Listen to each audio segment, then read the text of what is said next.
최고의 소식. 어떤 사람에게 두 아들이 있었습니다. 어느 날 작은 아들이 아버지에게 말했습니다.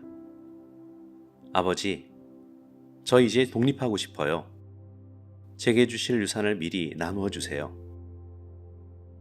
아버지는 매우 슬펐지만 아들의 뜻을 존중하여 유산을 나누어 주었습니다. 아버지는 아들을 다시 볼 수 있을지 걱정이 되었습니다. 작은 아들은 집에서 멀리 떠나 방탕한 시간을 보내면서 흥청망청 돈을 다 낭비했습니다. 마침 그 지역에 흉년이 심해서 더 궁핍해진 작은 아들은 들에서 돼지를 치는 일을 하게 되었습니다. 그는 돼지가 먹는 열매로라도 배를 채우고자 했으나 그마저 얻을 수 없었습니다.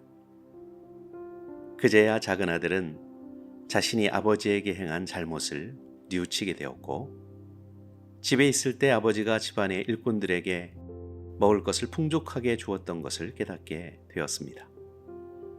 아들은 생각했습니다. 나는 더 이상 아버지의 아들이라고 불릴 자격이 없으니 아버지 집 일꾼으로 삼아달라고 해야겠다. 아들은 즉시 일어나 아버지의 집으로 향했습니다. 아버지는 작은 아들이 떠난 이후 아들을 애타게 기다리고 있었습니다. 그러던 어느 날 아버지는 저 멀리서 누군가 다가오는 것을 보았습니다. 아들임을 알아본 아버지는 달려가서 안아주었습니다. 아들은 아버지에게 말했습니다. 아버지, 제가 하늘과 아버지께 죄를 지었습니다. 저는 더 이상 아들의 자격이 없습니다. 아버지는 돌아온 아들에게 좋은 옷을 입히고 반지를 끼워주고 신을 신겨주었으며 잔치를 열어주었습니다. 아버지는 말했습니다. 죽은 아들이 다시 살아났고 잃은 아들을 되찾았다. 모든 것을 잃어버린 아들에게 최고의 소식은 사랑하는 아버지가 아직도 자신을 기다리고 있다는 사실이었습니다. 아버지가 알리고 싶은 최고의 소식은 잃어버린 아들을 다시 찾은 일이었습니다. 당신에게 최고의 소식은 무엇입니까? 당신과 모든 사람들을 위한 최고의 소식이 여기 있습니다. 우리는 작은 아들과 같이 아버지를 떠났고 하나님에게서 멀어진 존재였습니다. 우리는 하나님께서 주신 많은 기회와 좋은 것들을 낭비했습니다. 우리는 하나님을 모른 척했고 이기적으로 행동했으며 방탕하게 살았습니다. 그럼에도 하나님께서는 두 팔을 벌린 채 우리를 기다리고 계십니다. 문제는 죄에 빠진 사람들이 하나님께로 돌아가는 길을 잃어버렸다는 것입니다. 그래서 하나님은 우리를 아버지 집으로 초대하시기 위하여 아들을 보내주셨습니다.